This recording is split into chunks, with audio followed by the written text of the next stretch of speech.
President Trump sharing new plans for what he hopes comes after his Alaskan summit with Russian President Vladimir Putin on Friday. National correspondent Atra Elnashar has the details of that and what we know about his virtual meeting with European leaders.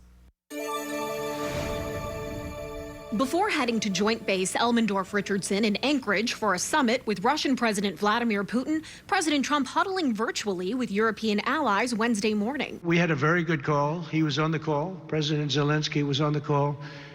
I would rate it a 10, very, very friendly.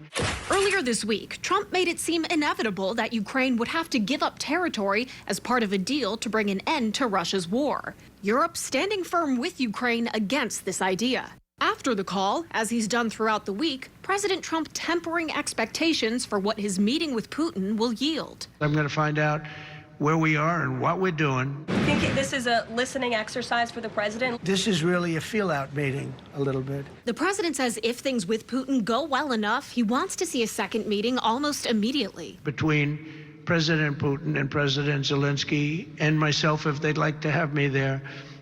And that would be a meeting where maybe it could be absolutely work. But the first meeting will not work that out. Will Russia face any consequences if Vladimir Putin does not agree to stop the war after your meeting on Friday? Yes, they will.